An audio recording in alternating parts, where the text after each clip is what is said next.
living in a remote part of the South Island are claiming their head-injured father will end up badly hurt or dead unless ACC provides them with more funds.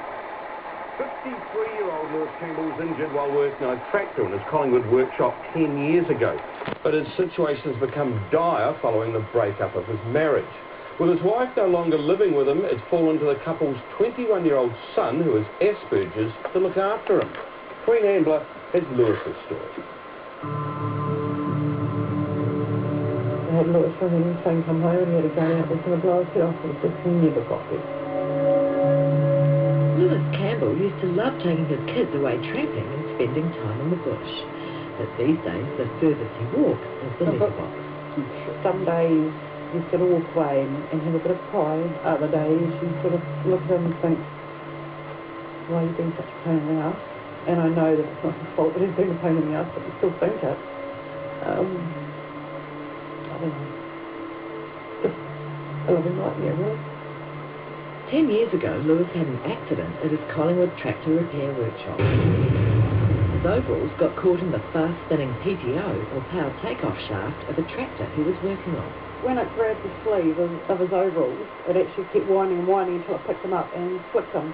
And he actually Through the air, onto the floor, smashed his head on the floor. The head injury caused ongoing seizures and fatigue, and Lewis hasn't worked since. It's like we just sort of jumped out of bed and it's going after wake sort of time. That's what it feels like. Well, I know you get the really nice, quiet Lewis who's reserved and quiet. Yeah, the next day you get a judgmental, bad-tempered Lewis. Another day you might get one that the behaviour is totally inappropriate. And other days you get a Lewis that just wants to sleep all day. Linda has looked after Lewis for the last 10 years, as well as bringing up 5 children. But she can't cope any longer, and the couple has split.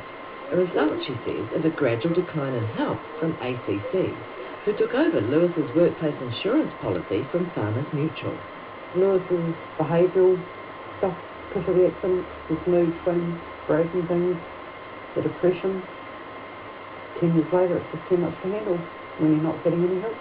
We've been begging for help from ACC for ages now, and we're getting no response and no help at all, which we do need.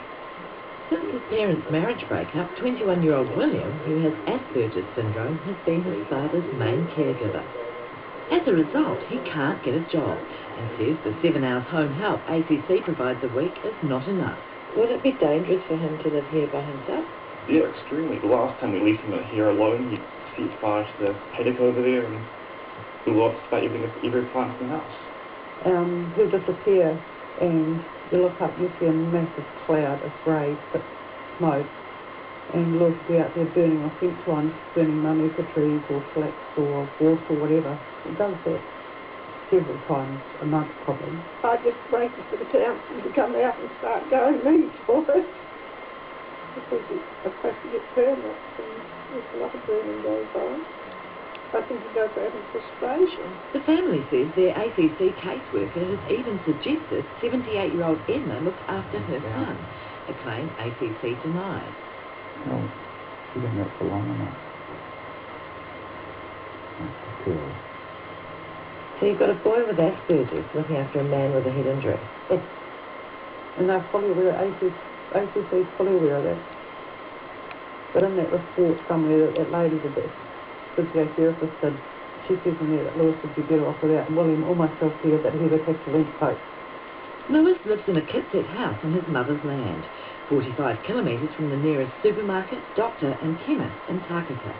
ACC has promised another 2 hours help for shopping if Lewis lives alone, but says he doesn't need any more than that.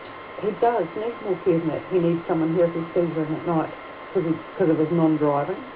Lewis really uses the telephone because his hearing's picked up on one side.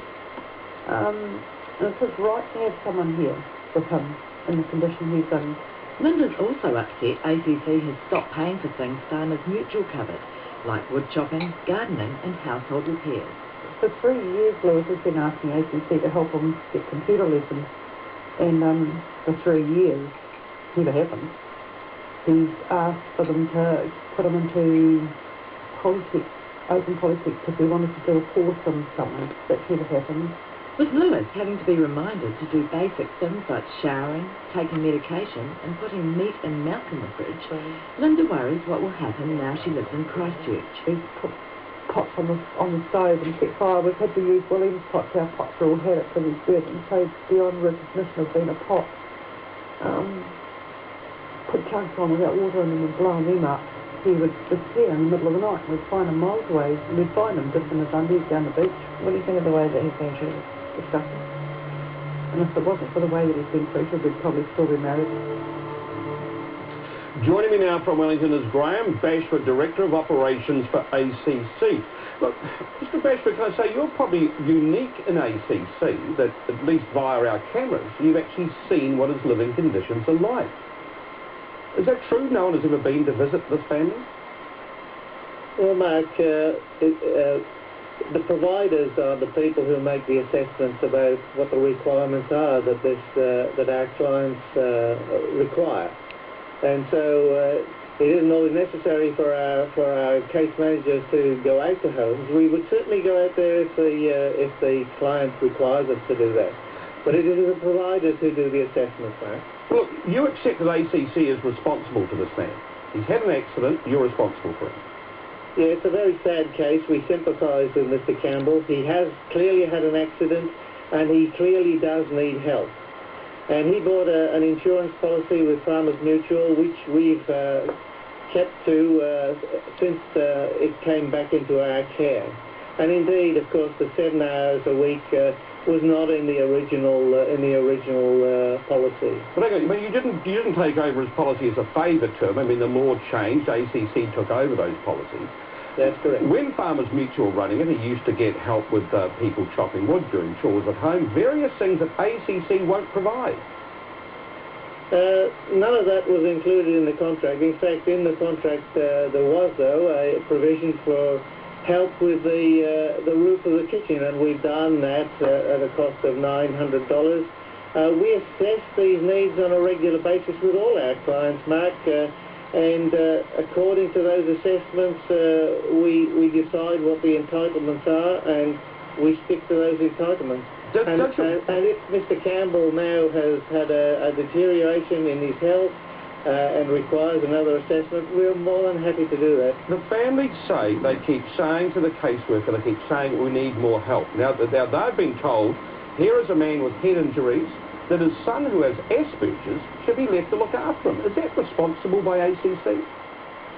Mark, who looks after an individual with for those 7 hours of care is entirely the family's choice. We asked the family which way they would like it to happen, and they have chosen that the family provide that care. If now the family doesn't think that's appropriate, we're more than happy to find someone to look after Lewis and pay for that care, of course. Is 7 hours of care a week sufficient for someone who's seen has brain damage, sets fires, effectively cannot look after himself? Well, clearly that is the assessment of a trained assessor, and so those are the hours that we provide. But I mean, you've seen the situation with the O'Neills, you've seen the situation he's in. Would you feel comfortable leaving that man to live by himself? I am not an assessor, Mark, and I wouldn't like to comment on that. We do use very professional people to make these assessments. Only last month they made this assessment. If his circumstances have changed, and I believe they are changing in terms of family circumstances, then that's worthwhile having another assessment, and he may well receive more help. Right, Bachelor, you know what the suspicion is? We've seen these, there were leaked emails from ACC. We know you're trying to cut $2 billion in costs. You can't help thinking that part of the way of doing that is cutting back to the services, cutting back services to the people who you owe a debt of care. Well, it's absolutely nothing to do with cost-cutting, Mark. It's all to do with our patients' care and what they are entitled to. So we have a set of rules to abide by, we have a set of protocols, and we will always make sure that our clients get their full entitlement. Okay, Graham Bashford, thanks for your time. I'm sure the family are looking at getting him reassessed, because I think that the care he's getting at the moment, they feel is certainly not what he needs. But My pleasure, mate. Thank you for your time tonight. Now,